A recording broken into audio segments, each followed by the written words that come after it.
of the Father, and of the Son, and of the Holy Spirit. The grace and peace of God our Father, who raised Jesus from the dead, be with you. In the waters of baptism, Cardinal Ricardo died with Christ and rose with him to new life. May he now share with him eternal glory.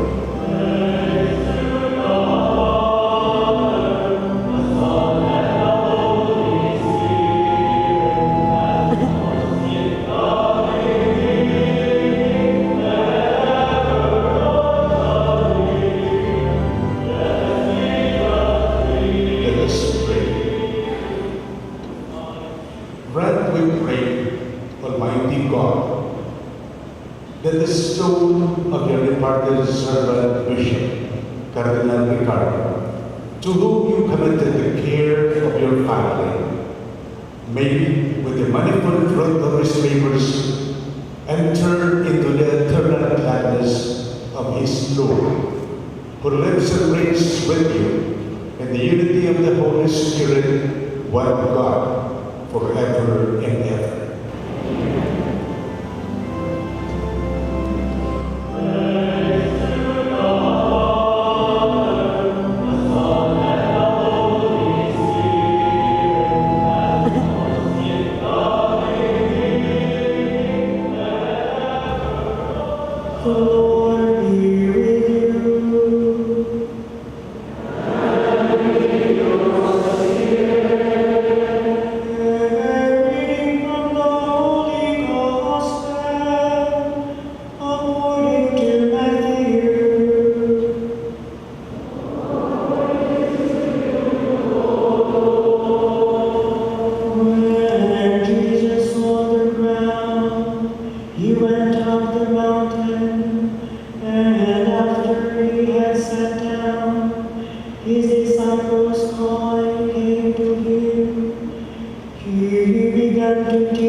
Blessed are the peacemakers, they will be called children of God. Your Eminence, 2 years ago, you delivered the homily of my episcopal ordination. Today, I return the favor because I am worthy, but in obedience to our dear Archbishop, the Most Reverend Jose Espalma. In your homily, you gave me one vital piece of advice. You said, do not quarrel with the religious sisters. Ayaw pang-away sa mga madre. People laughed then as they laugh now. They thought you meant it as a joke. But I know you were dead serious. It was not because the religious sisters are quarrelsome by nature. Dili tungod kay palaway yung mga madre. It was not because you have been in this day and you love the religious sisters so much. You spent a good part of your life forming the missionary catechists of St. Therese. God, the Almighty Father, raised Christ, His Son, from the dead. With confidence we ask Him to save all His people, living and dead. Let the response be, Lord, hear our prayer. For Cardinal Ricardo, who in baptism was given the pledge of eternal life, that he now be admitted to the company of the saints. Lord, in your mercy.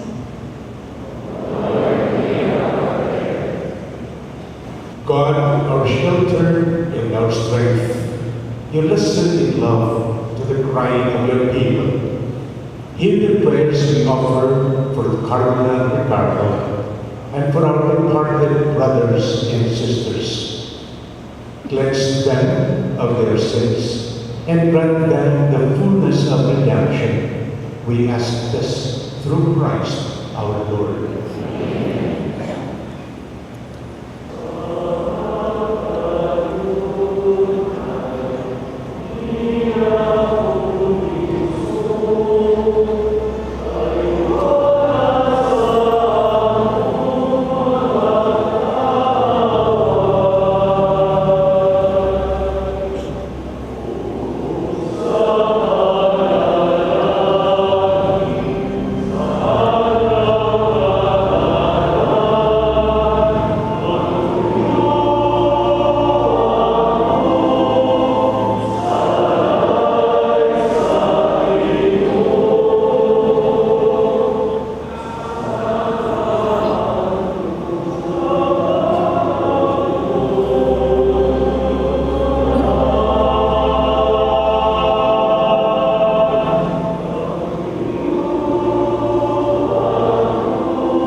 Brothers and sisters, pray that my sacrifice and yours be acceptable to God, the Almighty Father.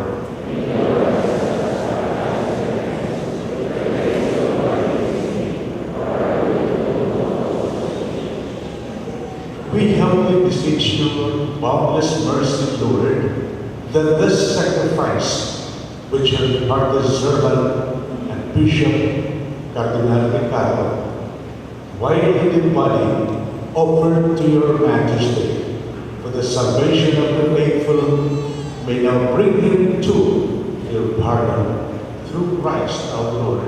Amen. The Lord be with you. Lift up your hearts. Let us give thanks to the Lord our God. It is truly right and just, our duty and our salvation, always in the way to give you thanks, Lord, Holy Father, Almighty and eternal God, through Christ our Lord. In Him the hope of blessed resurrection has dawned, that those saddened by the certainty of the time might be consoled by the promise of immortality to come. Indeed, for your faithful Lord, life is changed, not ended. And when this earthly dwelling turns to dust, an eternal dwelling is made ready for them in heaven. And so with angels and archangels, with thrones and dominions, and with all the hosts and powers of heaven, we sing the hymn of your glory, as without end we acclaim.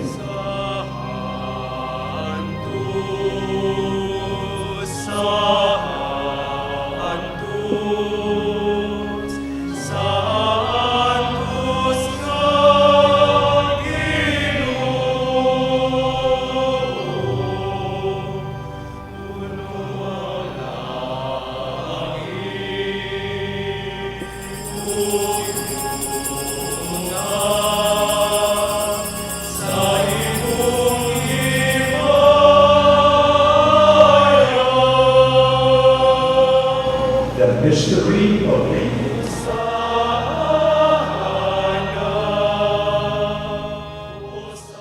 Offer each other the sign of peace.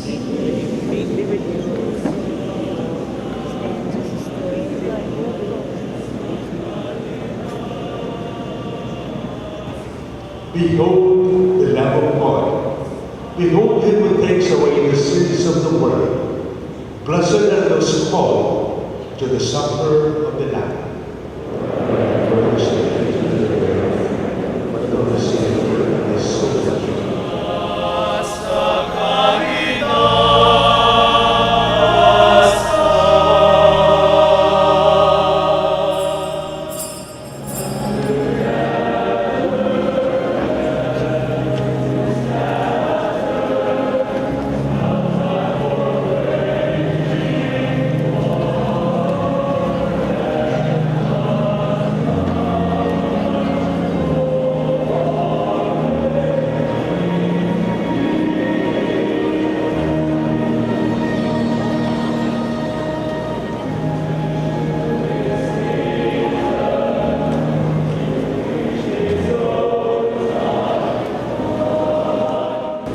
May your merciful kindness, which we have implored, O Lord, benefit the soul of your departed servant, Bishop Cardinal Ricardo, that by these sacrificial gifts they may know the eternal company of Christ, in whom we hope and whom we praise, who lives and reigns forever and ever. I stand before you, not only in my own name, but in the name of the Archdiocese of Manila, and I declare the Ecclesiastical Province of Manila, and the former home of Cardinal Ricardo, San Carlos Major Seminary in Makati, Guadalupe.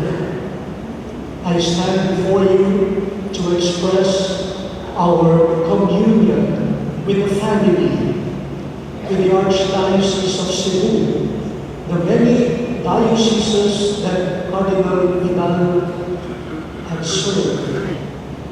We express our communion with you in sorrow, but also in prayer and in hope. I'm sure that during these past days, we have heard many anecdotes, stories about the good Cardinal. And I'm sure many of you would want to grab the microphone and share your story. If that happens, we will be able to bury him 2 years from today. But is this something simply cultural? Is this simply something human? Yes, but something more.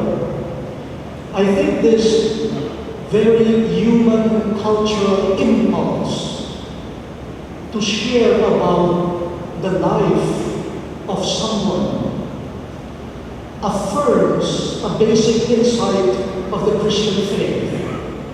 Death is not the end. Death is not the negation. Death is not the annihilation of life. In death, life does not disappear. In death, life becomes complete. And so, in our stories, we add to the completion of that life. That's what Jesus did. He had to assume dying as the culmination of his life and mission. And he became the source of life for many in his death and eternal life. So please continue telling your stories as a celebration of the completion of life of this good and great servant of the church. May I close with my own story. I don't know if you have noticed this, but this has been striking me the past years, even before I became a bishop. Whenever I see him, he tells me or greets me, "Oh, my dear. How are you, my dear?" The last time we met, he said, "My dear, you're losing weight." I said, "Is there any weight to lose?" But always, "My dear." And when you say goodbye to him, he says, "Okay, my dear, take care, my dear." My dear. Which means, my beloved. Someone whom you consider as part of your heart. But at the same time, to say that someone is dear, we use the same expression when you're looking at objects. "Oh, this car is dear. It's expensive. I cannot afford it." My dear, you are precious. You are priceless. I cannot buy you. At a time when even human beings are being bought, we need to recover them. My dear, I cannot afford you, and I will not dare buy you. You are beyond any cost. My dear, my beloved, so dear, beyond my capacity to weigh. How many times has he affirmed that of people? And we pray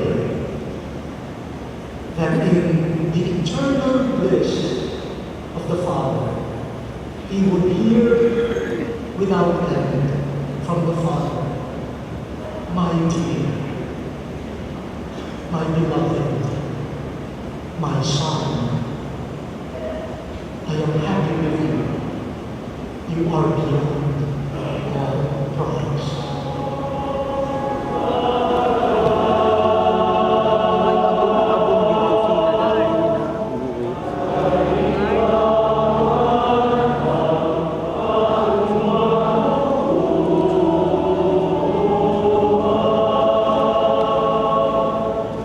Into your hands, Father of mercies, we commend our brother, Cardinal Ricardo, in the sure and certain hope that together with all who have died in Christ, he will rise with him at the last day. We give you thanks for the blessings which you have bestowed upon Cardinal Ricardo in this life. They are signs to us of your goodness and of our fellowship with the saints in Christ. Merciful Lord, turn toward us and listen to our prayers. Open the gates of paradise to your servant, and help us to remain to comfort one another with the assurances of faith until we all meet in Christ and are with you and with our brother forever. We ask this through Christ our Lord. Amen. In peace, let us now take our brother to his place of rest. Into your hands, Father of mercies, we commend our brother, Cardinal Ricardo, in the sure and certain hope that together with all who have died in Christ, he will rise with him at the last day. We give you thanks for the blessings which you have bestowed upon Cardinal Ricardo in this life. They are signs to us of your goodness and of our fellowship with the saints in Christ.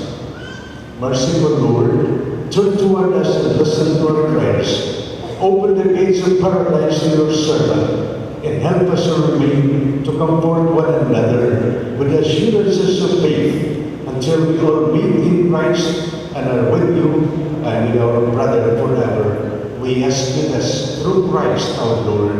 Amen. In peace, let us now take our brother to his place of rest.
Lord Jesus Christ, by your own 3 days in the tomb, you hallowed the graves of all who believe in you, and so made the grave a sign of hope that promises resurrection, even as it claims our mortal bodies.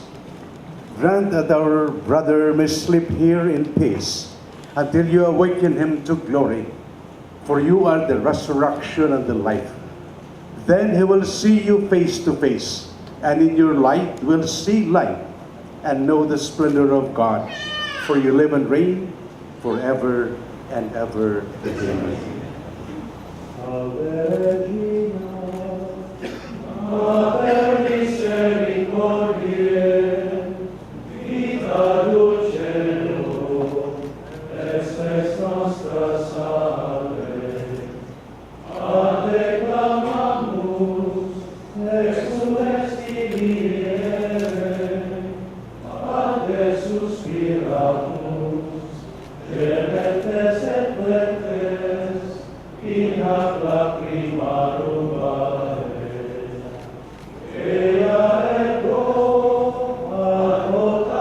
Nostra, Dios tuo,